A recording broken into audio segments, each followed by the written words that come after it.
Puan memiliki visi menjadi Universitas Islam bertaraf internasional yang memiliki paradigma keilmuan antropo-ekosentris dalam membangun masyarakat yang saleh, moderat, cerdas.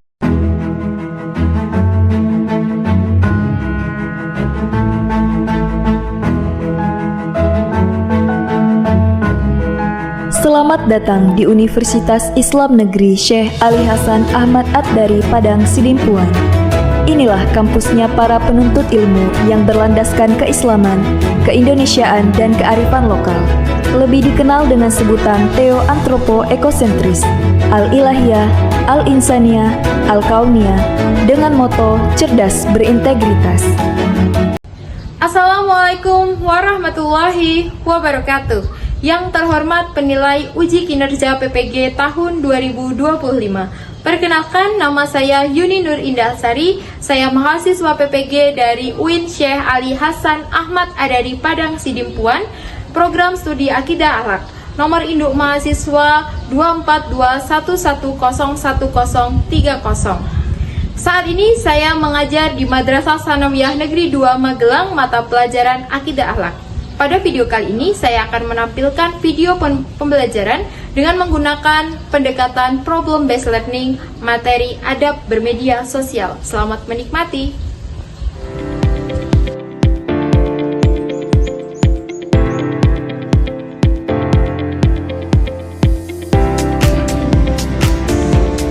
Assalamualaikum warahmatullahi wabarakatuh.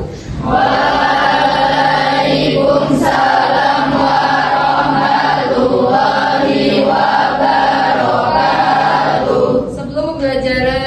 Siang hari ini kita mulai, silakan salah satu dipimpin berdoa. Betul, siap. Siap. Mulai. Bismillahirrahmanirrahim. Raditu billahi rabba wa bil islami dina wa bil qur'ani imama wa bi Muhammadin nabiyya wa rasulah. Rabbi zidni ilma warzuqni fahma. Amin. Sebagai seorang yang berbangsa, maka alangkah lebih baiknya jika siang hari ini kita awali kegiatan kita dengan menyanyikan lagu nasional. Silakan salah satu untuk menjadi dirijen ke depan. Kita mau nyanyi lagu apa? Biar semangat ya, karena siang ya, Garuda Pancasila temponya yang semangat.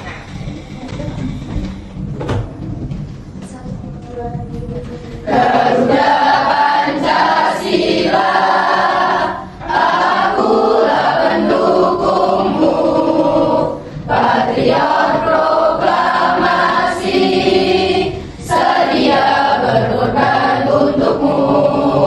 Pancasila dasar negara, rakyat adil makmur sang bangsa, pribadi bangsaku.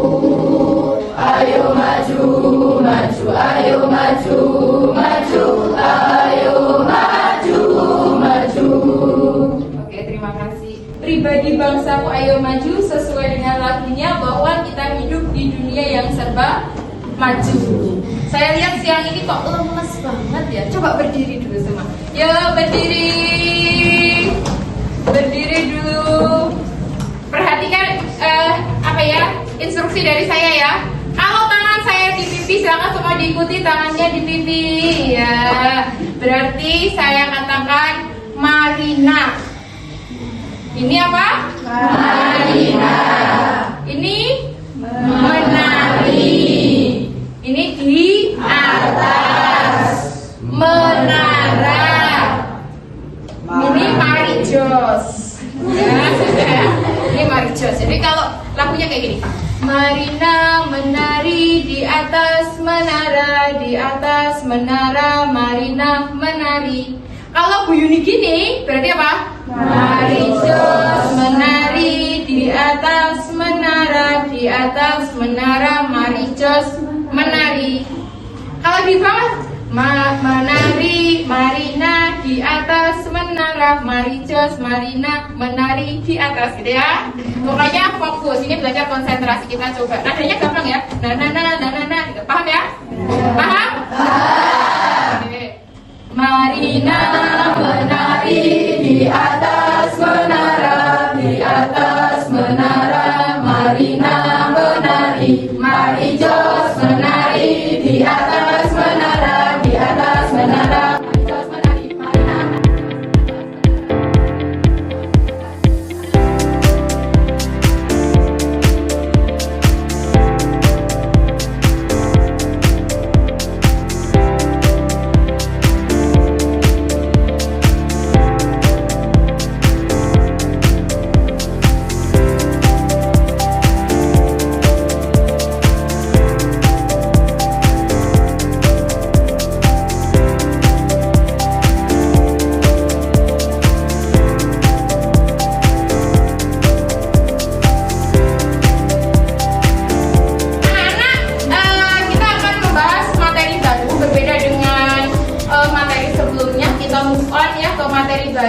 Materinya yang sangat familiar sekali di dalam kehidupan kalian tentunya, yaitu tentang apa? Dibaca bareng-bareng bab 9.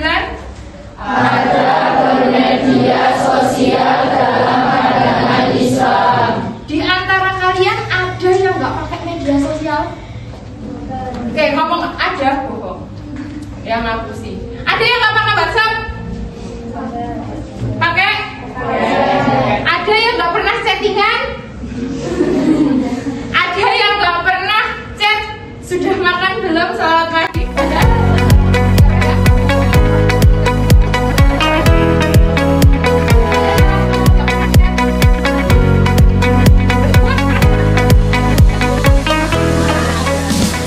Tapi poinnya tidak itu ya nak. Dilihat KKTP pada materi ini diharapkan anak-anak itu yang pertama mampu menjelaskan pengertian dari media sosial. Yang kedua menyebutkan macam-macam dan jenis sosial media. Yang ketiga mengidentifikasi dampak positif dan negatif dari sosial media. Dan yang keempat adalah menerapkan adab bermedia sosial dalam pandangan Islam. Poinnya ada di mana? Di poin 4.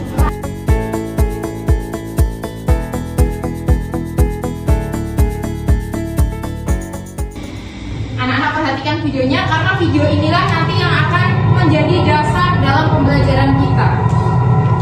Beginilah kehidupan saat ini, menggantungkan diri pada teknologi. Bersama satu meja, tapi sibuk sendiri. Berjalan beriringan, gitu? tapi tak selama. Akankah terus begini?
sebelum diputar videonya, sebelum dilanjutkan, Bu Yuni pengen membagi kalian ke dalam beberapa kelompok. Silahkan nanti, tadi ada sedikit masalah, ingat ya, kurang sedikit banyak, sudah tahu, sudah ada gambaran. Nah, anak-anak nanti silahkan dibahas bersama kelompoknya masing-masing. Ya, random saja, Bu Yuni mau membagi kalian ke dalam kelompok random. Saya sebut karena kita di madrasah ya, yang di sini kelompok 1 biar cowok semua, biar nggak modus ya. Yang ini kelompok 2, kelompok 3, kelompok 4. Oke, silakan bergabung bersama kelompoknya masing-masing terlebih dahulu.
Jadi tidak ada istilah kalian nganggur di sini, semua harus bekerja, semua harus berpikir, semua harus berkontribusi di dalam menyelesaikan masalah yang ada, di dalam memecahkan masalah yang ada.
Baik, nah di atas media yang kalian lihat silahkan dibaca. Nah, kalian bisa silahkan langsung dikerjakan, didiskusikan bersama teman sekelompoknya. Yang pertama, tuliskan masalah yang terjadi pada cerita tersebut. Tadi sudah tahu ya sedikit gambaran. Terus apa dampak dari masalah itu bagi pelaku, korban, dan masyarakat. Kemudian silahkan diinvestigasi masalahnya. Di halaman berikutnya itu kalian bisa mencari hadis dan Al-Quran. Carinya gimana? Kalian punya buku, kalian sudah ada laptop, kalian bisa cari ya. Jadi bijaklah dalam bermedia sosial. Kenapa Bu Yuni bawakan laptop? Karena tidak selamanya media sosial itu digunakan untuk chat selamat pagi dan selamat malam, selamat tidur, selamat makan ya. Bisa digunakan untuk belajar gitu. Terus kalian cari, kemudian kalian cari solusinya. Apa yang ditawarkan? Apa solusi apa yang bisa didapatkan? Kalian bisa baca KPD-nya. 20 menit cukup? Cukup? Kalau ada yang ditanyakan, boleh angkat tangan. Bu, saya mau bertanya. Gitu ya? Oke? Oke.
Silakan dipercepat. Sudah selesai? Ada yang sudah selesai raise your hand? Belum. Yuk, segera diselesaikan.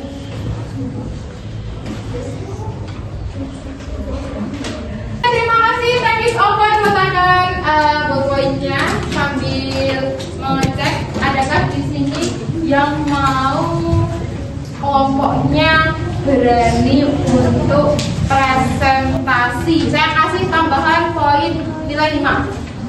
Yuk. Oh ya, kelompok 2, terus nanti kelompok 4 ya. Oke, kelompok 2 silahkan maju ke depan. Berapa orang tuh? Semua maju lah, yuk. Biar maju semua.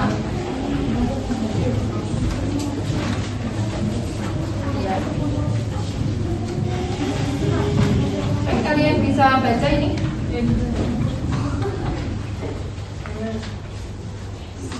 Garis yang bagus tau, masa gini semua? Sini. Dibuka dulu. Assalamualaikum. Assalamualaikum warahmatullahi wabarakatuh. Waalaikumsalam warahmatullahi wabarakatuh.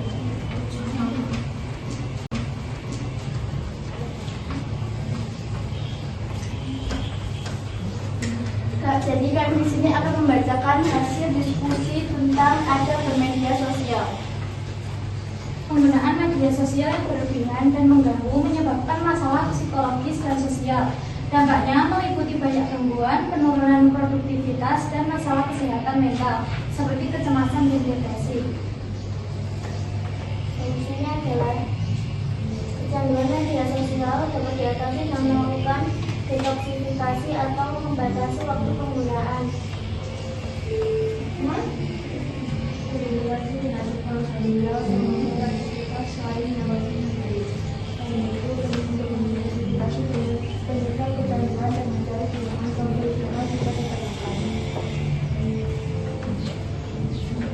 Menerapkan akan dalam media sosial menjaga kebenaran.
Assalamualaikum warahmatullahi wabarakatuh. Waalaikumsalam warahmatullahi wabarakatuh.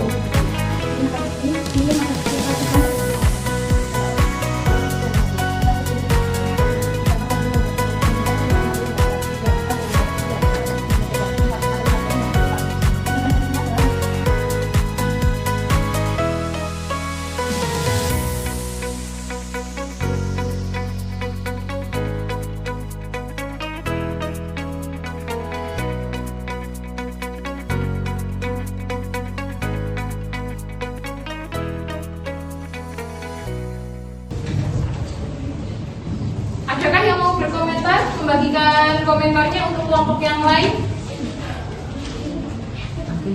Coba yang di cowok, apa yang mau dikomentari silahkan berdiri. Standing, please.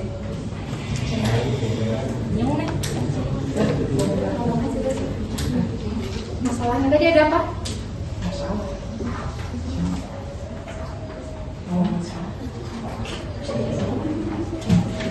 Oke Mas, silakan dikomentari.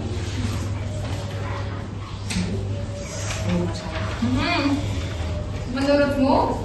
Masalah sosial media, lupa waktu saat bermain HP, Oke. merusak fisik. Nah, seharusnya bagaimana menurut Mas Jenengan? Sampean seharusnya kita tidak boleh sampai lupa waktu. Semua betul ya, apa yang kalian sampaikan itu betul. Kita lanjutkan video tadi. Silakan semua bapak ke depan.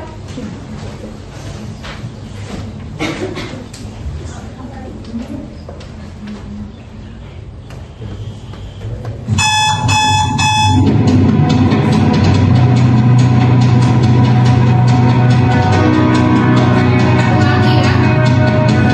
Ini lanjutannya. Kalau berdiri, jangan seharusnya. Jalan sepertinya seharusnya. Kalau orang media sosial, perhatikan sendiri, perhatikan jalannya. Kalau ketemu orang, menyapa.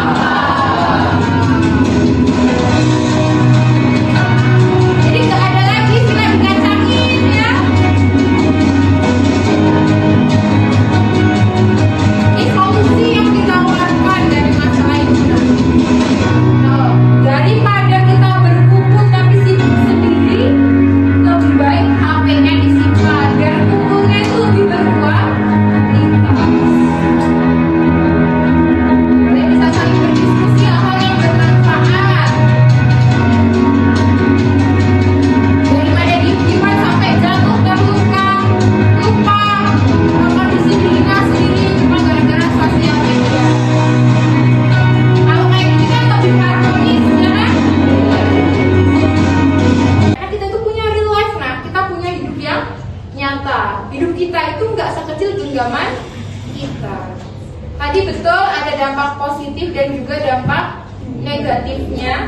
Nih, nggak usah dijelaskan yang pengertiannya karena kalian sudah tahu bahwa media sosial itu intinya adalah alat yang digunakan untuk berkomunikasi secara virtual pakai jaringan. Sebenarnya media sosial itu punya dampak positif. Contohnya memudahkan berkomunikasi, memudahkan dalam mencari informasi, sarana untuk mengembangkan bisnis. Dengan sosial media kalian bisa open PO ya. Nah, itu jadi misalnya saya mau jualan ayam geprek 50 pieces kelas 8 tampil di P5RA. Kalian kan nggak random kayak, oh misalnya aku udah buat 50, iya kalau laku 50, kalau lakunya cuma 10 rugi dong 40 ya kan. Nah, dengan adanya sosial media open PO, siapa mau ayam geprek mantuli dah kelas 8 tapi dijamin endul gitu kan. Nah, siapa yang pesan? Oh ada pesanan 100 pieces, kita buat 100 pieces. Jadi nggak ada istilah rugi, itu kelebihannya. Sebagai sarana hiburan, main game itu bagus untuk menyeimbangkan otak kanan dan otak kiri. Saya punya sahabat namanya Pak Indra. Dia itu hobi sekali main game ya. Sampai sebentar Bu Yuni, saya mau main game dulu. Itu bagus. Karena main game itu karena teman saya itu yang namanya Pak Indra itu cerdas orangnya. Keren dia. Seperti kata kalau anak-anak menjuluki apa? Google. Saking cerdasnya itu bukti bahwa sebenarnya game itu ada manfaatnya. Dia menyeimbangkan, tapi apabila digunakan secara bijaksana, sesuai waktunya dong. Pak Indra ngajar ya ngajar kan, gitu kan. Waktunya berkomunikasi, berdiskusi ya berdiskusi, waktunya bekerja. Kalau ada sisa waktu untuk main game, bolehlah kita menghibur diri kita. Karena saya tahu kalian kan punya privacy masing-masing, pengen menghibur diri juga, gitu kan. Tapi tahu batasan, jangan berlebihan. Setuju ya? Jadi setelah ini nggak boleh lagi ditimbali. Dek, dulu pernah ada anak Bu Yuni kan lewat zaman COVID, kalian boleh main HP. Len, sebentar Bu, sebentar. Siapa yang manggil ini? Gurunya yang manggil. Sebenarnya nggak boleh kayak gitu, nggak sopan. Kita jaga sopan santun kita. Jangan sampai hal-hal yang maya merusak sesuatu yang nyata. Karena kita hidup itu kan di dunia yang nyata. Terus sebagai sarana pembelajaran seperti yang sudah kita lakukan pada hari ini. Kalau tidak bijaksana, itu bisa mengganggu kesehatan mental, membuat pengguna jadi kecanduan, terus bisa menyebarkan informasi palsu, banyak berita hoax, cyberbullying, pornografi, hati-hati. Jadi banyak sekali. Nah ini dalil tentang tadi ada penggunaan media sosial. ini hikmah. Ada ya. Penerapan adab media sosial ini baik digunakan dalam waktu sehari-hari, tapi kalau itu bijaksana, maka bijaksanalah. Dalam Islam bertabayun, cek dan dicek. Jaga ucapanmu di media sosial, jangan sembarangan jadi netizen tak berakhlak. Ingat pertanggungjawabannya kayak yang di kelompok ini tadi sampaikan, betul, saya setuju. Ingat pertanggungjawaban bahwa semua itu akan dipertanggungjawabkan. Apa yang kamu ketik, jarimu satu ketikmu itu dipertanggungjawabkan. Itu ya. Ada yang mau ditanyakan anak-anak sebelum saya akhiri? Tidak ada yang ditanyakan? Tidak ada? Cukup? Saya minta satu anak menyimpulkan pembelajaran kita pada hari ini. Ya. Ya. Berdiri dong. Ke depan boleh. Bawa buku boleh. Kesimpulannya apa hari ini? Jadi, jika media sosial tidak bisa digunakan, maka dampaknya akan sangat negatif bagi kehidupan kita. Contohnya seperti kecanduan dan kerusakan fisik yang sangat mungkin terjadi. Setuju semua? Setuju. Sekarang buat teman-temannya tentang media sosial, apa yang mau dipesankan? Bijaklah dalam menggunakan media sosial. Kalau chat, ingat waktu, jangan sampai lupa. Malam-malam sampai gak tidur ya, Masya Allah. Besok masih ada waktu, Nat, ya. Gitu. Oke, tepuk tangan untuk kita. Baik, terima kasih. Mau kembali ke tempat duduk masing-masing atau tetap berkelompok? Tetap berkelompok saja ya. Terima kasih atas waktunya. Tadi sudah disimpulkan juga oleh temannya, betul sekali bahwa kita harus bijaksana dalam bermedia sosial. Tidak boleh berlebihan. Sesuatu yang berlebihan itu apapun itu nanti jadinya tidak baik, ya. Apapun terlalu, sesuatu yang terlalu itu endingnya nanti akan menyakiti, ya, akan mengecewakan, betul? Betul, iya, betul, pasti ya. Oke, terima kasih atas waktunya. Kita akhiri dengan tahmid bersama-sama.